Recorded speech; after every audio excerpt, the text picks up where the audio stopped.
Class 6 की science की class में आप सभी का एक बार फिर से स्वागत है बच्चों। और हम पढ़ रहे थे चैप्टर नंबर 14 और इस चैप्टर को बच्चों हम लोगों ने पढ़ लिया है कम्प्लीटली और इसके अभ्यास प्रश्नों को हमने करना स्टार्ट कर दिया था।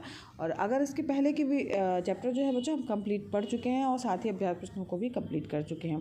अगर आपने अभी तक वीडियो नहीं देखा है तो चैनल की प्लेलिस्ट में जा करके आप वीडियो हमसे डले हुए हैं तो आप उनको देख करके चैप्टर को समझ सकते हैं, साथ ही अपने अभ्यास प्रश्न के कार्यों को भी कंप्लीट कर सकते हैं। तो बच्चों ये चैप्टर हमने स्टार्ट कर दिया था अभ्यास प्रश्नों को करना इसमें, तो यहाँ ये सब प्रश्न हम कर चुके हैं। आज हमें बच्चों प्रश्न नंबर 7 से जो है वो प्रश्नों को स्टार्ट करना था। तो जिसमें 7वां प्रश्न दिया हुआ है बच्चों, किसी प्रयोग के द्वारा सिद्ध कीजिए कि प्रकाश किरणें जो हैं वो सरल रेखा में गति करती हैं। तो इसके लिए बच्चों हम लोगों ने एक प्रयोग पढ़ा था, उसको इस तरीके से लिखना है आपको।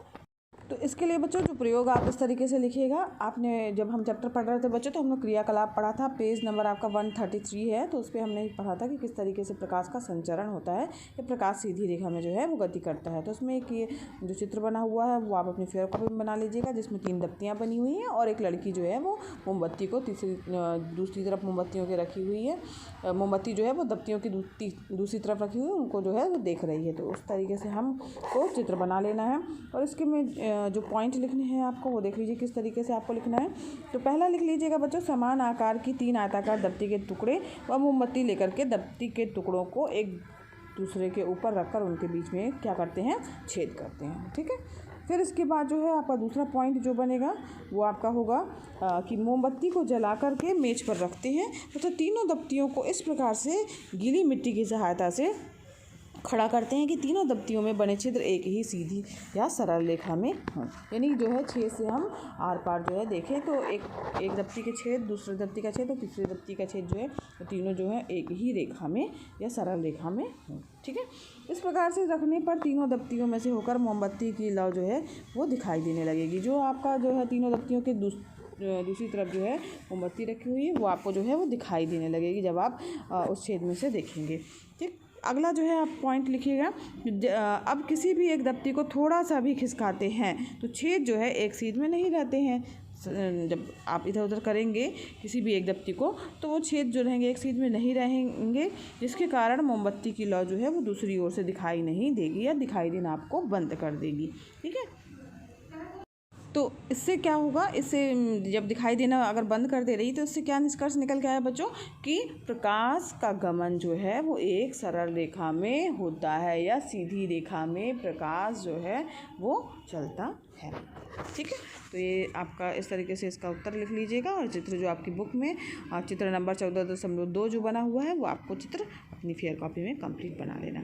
अगले प्रश्न की ओर बढ़ते हैं बच्चों। तो अगला प्रश्न है आपका, छाया, प्रछाया तथा उपछाया से क्या समझते हैं?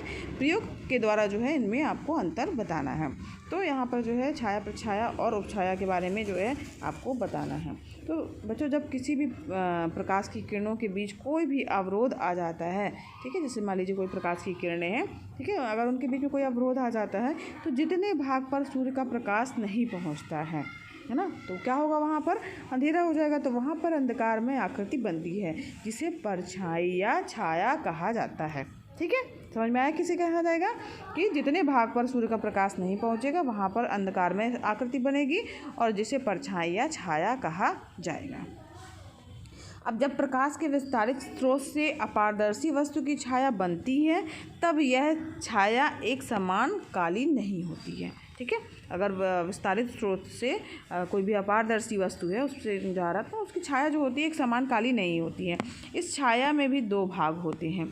ठीक है। तो छाया में जो 2 भाग होते हैं तो छाया का मध्य भाग जो होता है वो अधिक काला होता है। जो अधिक काला भाग होता है बच्चों वो क्या कहलाता है? प्रछाया कहलाता है। ठीक है। तो जो अधिक काला होता है वह प्रछाया कहलाती है और प्रछाया के चारों ओर जो है वो कम काला भाग होता है जिसे क्या कहा जाता है? उपछाया कहा जाता है। ठीक है। तो इस तरीके से जो है आप इसका उत्तर लिख लीजिएगा। अब इसमें प्रयोग करके भी बताना है आपको, तो प्रयोग के रूप में जो है आप इसमें प्रयोग करने के लिए जो है आप इस तरीके से लिखिएगा। तो यहाँ पर जो है आपने जब हम बच्चों चैप्टर पढ़ रहे थे तो पेज नंबर 135 पे चित्र बना हुआ है 14.5, ठीक है। और तो वो चित्र आप जो है 14.4 और 14.5 ये दोनों चित्र बना सकते हैं। अगर इसमें विस्तृत रूप से प्रच्छाया और उपछाया को समझाना है तो इसमें जो है आप 14.5 चित्र बनाएंगे। अब इसके बाद जो है आप उसका प्रयोग जो है लिखिएगा कि एक टार्च, काला कागज़ तथा एक छोटी गेंद लेते हैं, ठीक है। काले कागज़ में एक छोटा सा छेद करके टार्च के कांच से चिपका देते हैं। जो टार्च होता है उसमें आगे की फ्रंट की तरफ क्या लगा होता है, एक कांच लगा होता है। वहाँ पर जो है छोटा सा काला कागज़ जो है चिपकाते हैं जिसमें एक छोटा सा छेद बना हुआ है। टार्च को जला करके कमरे की दीवार की ओर लगाते हैं। तो आप क्या देखेंगे, अब जलती हुई टार्च के सामने कुछ दूरी पर गेंद रखते हैं, ठीक है। दीवार पर प्रकाशित भाग के स्थान पर गोलाकार अंधेरी आकृति जो है वो आपको दिखाई देती है, जो प्रकाश की किरणों को रोक लेने के कारण दिखाई दे रही है, ठीक है। तो गोलाकार अंधेरी आकृति को गेंद की छाया कहा जाता है, ठीक है। तो इस तरीके से जो है इसका उत्तर जो है वो आप लिखिएगा फेयर कॉपी में, ठीक है। अब यहाँ पर प्रयोग क्या आगे क्या लिखना है आपको, उसके पॉइंट बना के लिखिएगा। जैसे लिखा गया है वैसे ही आपको फेयर कॉपी में कंप्लीट करना है। अब यहाँ पर समझ में भी आ रहा होगा बच्चों, आप ऐसा करके भी आप एक्सपेरिमेंट देखिएगा, आपको बिल्कुल वैसे ही निष्कर्ष मिलेंगे जैसा कि इसमें बताया जा रहा है। अब क्या होगा, टार्च के कांच से काले भाग को हटा करके पुनः आप टार्च अब क्या करिए, जो हमने काला कागज़ लगाया हुआ है उसको जो है हटा दीजिए। इसके बाद से फिर से टार्च जलाइए। तब क्या होगा, गेंद को उतनी ही दूरी पर गेंद को हम रखते हैं, उसके बाद उसमें प्रकाश डालते हैं, ठीक है। तब क्या होगा बच्चों कि दीवार पर जो गोल आकृति का अंधेरा स्थान है, ठीक है, और उसके चारों ओर धुंधला प्रकाश से प्रकाशित चौड़ा सा जो है भाग एक छल्ला सा दिखाई देगा, ठीक। तब क्या होगा कि अंधेरी जो गोल आकृति है उसे प्रच्छाया तथा धुंधले गोल छल्ले को उपछाया कहते हैं। तो जो धुंधला गोल छल्ला आएगा वो क्या कहलाएगा, उपछाया। और जो गहरी जो है वो बीच की गोल आकृति जो रहेगी काले रंग की वो क्या कहलाएगी, प्रच्छाया कहलाएगी, ठीक है। तो अब यहाँ पर जो है आपको प्रच्छाया उपछाया समझ में आ गया।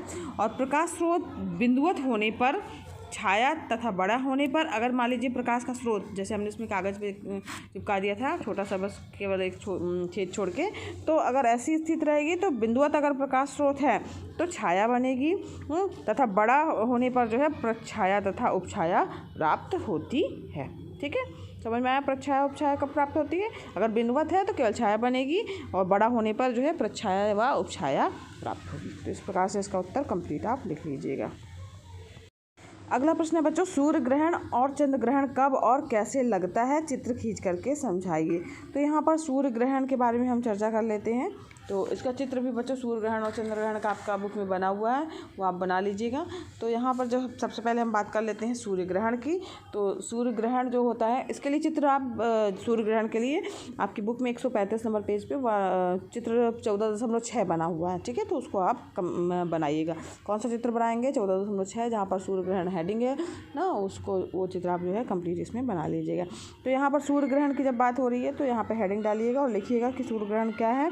तो यहाँ पर देखिए ऐसा लिखिएगा कि पृथ्वी तथा जब चंद्रमा द्वारा चक्कर लगाते लगाते एक ऐसी स्थिति आ जाती है कि सूर्य जो है चंद्रमा तथा पृथ्वी, सूर्य चंद्रमा पृथ्वी तीनों की बात कर रहे हैं, सूर्य चंद्रमा और पृथ्वी तीनों एक ही सरल रेखा में इस प्रकार से आ जाते हैं कि चंद्रमा जो है सूर्य और पृथ्वी के बीच में आ जाता है, ठीक है। तो अब जब ऐसा होगा सूर्य और पृथ्वी के बीच में चंद्रमा आ जाएगा, तब क्या होगा, तब ऐसी स्थिति में चंद्रमा जो है वो सूर्य से आने वाली प्रकाश किरणों को पृथ्वी तक आने से रोकेगा, क्योंकि बीच में आ गया है, जिसके कारण चंद्रमा की छाया पृथ्वी पर पड़ने लगती है, ठीक है। और सूर्य जो है क्या होगा, छुप जाएगा, दिखाई नहीं देगा, और सूर्य दिखाई नहीं देता है। इस स्थिति को सूर्य ग्रहण कहते हैं। पृथ्वी का समझ में आ रहा है ना, तीनों एक सीध में रहेंगे और चंद्रमा जो है वो बीच में। अब जब बीच में आ जाएगा तो सूर्य से जो आने वाली किरणें हैं पृथ्वी तक वो रुक जाएंगी ना, और चंद्रमा की छाया पृथ्वी पर पड़ेगी। तो तब क्या कहलाएगा, सूर्य ग्रहण कहलाएगा। पृथ्वी का कुछ भाग जो है वो चंद्रमा की प्रच्छाया में होता है और कुछ भाग जो होता है वो उपछाया में होता है, ठीक है। और बच्चों सूर्य ग्रहण जो है हमेशा अमावस्या के दिन ही होता है। तो सूर्य ग्रहण किस दिन होता है, अमावस्या के दिन होता है, ठीक। अब बात कर लेते हैं बच्चों चंद्र ग्रहण की। तो चंद्र ग्रहण हेडिंग डालिएगा। तो तो इसमें क्या होता है कि जब चंद्रमा तथा पृथ्वी है ना चक्कर लगाते हैं, ठीक है, जब चंद्रमा और पृथ्वी जो है चक्कर लगाते लगाते अब एक सरल रेखा में इस प्रकार से आते हैं कि पृथ्वी सूर्य तथा जो पृथ्वी जो है वो सूर्य और चंद्रमा के बीच में आ जाती है, ठीक है, सूर्य और चंद्रमा के बीच में क्या आ जाती है, पृथ्वी आ जाती है, तो चंद्र ग्रहण लगता है, ठीक है। यहाँ पर देखिए चंद्र ग्रहण में क्या होता है, चंद्रमा और सूर्य के बीच में क्या आ जा रही है, पृथ्वी आ जा रही है।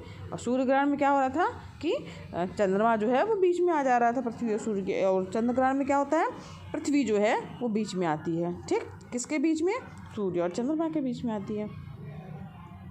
तो अब ऐसी स्थिति में क्या होगा बच्चों कि सूर्य का प्रकाश जो है वो चंद्रमा तक ठीक से नहीं पहुंच पाएगा, क्योंकि पृथ्वी बीच में आ जा रही है ना, क्योंकि पृथ्वी जो है सूर्य से आने वाली प्रकाश की किरणों के मार्ग में अवरोध उत्पन्न करती है, जिसके फलस्वरूप चंद्र ग्रहण लगता है। चंद्र ग्रहण बच्चों हमेशा पूर्णिमा के दिन ही होता है, तो ठीक है। तो ये प्रक्रिया जो है क्या कहते हैं, सूर्य ग्रहण और चंद्र ग्रहण की हो गई। इसमें भी आपको बच्चों चित्र बना लेना है, आपके बुक में चित्र 14.8 बना हुआ है, तो वो चित्र आपको जो है वो बना लेना है। तो इस प्रकार से सूर्य ग्रहण और चंद्र ग्रहण आपको समझ में आ गया होगा। और साथ ही बच्चों इसकी जो अभ्यास प्रश्न है पूरे कंप्लीट 9 प्रश्न थे उसमें, थोड़ा ये चैप्टर बड़ा था, तो इसमें जो है आपके पूरे प्रश्न कंप्लीट हो गए हैं। तो बच्चों अगर पढ़ाना पसंद आ रहा हो तो वीडियो को लाइक कीजिएगा, चैनल पर नए हैं तो चैनल को सब्सक्राइब कीजिएगा, साथ ही बच्चों बेल आइकन भी प्रेस कीजिएगा ताकि आपको नए वीडियो का नोटिफिकेशन मिलते रहे। तो और साथ ही बच्चों ये वीडियो क्लासेस फ्री हैं, तो आप भी लाभ लीजिए, अपने फ्रेंड्स को भी शेयर कीजिए ताकि वो भी इसका लाभ ले सके। धन्यवाद बच्चों, मिलते हैं नेक्स्ट वीडियो क्लास में जिसमें हम एक नया चैप्टर स्टार्ट करेंगे। ये चैप्टर आज हमारा यहीं पर समाप्त हुआ।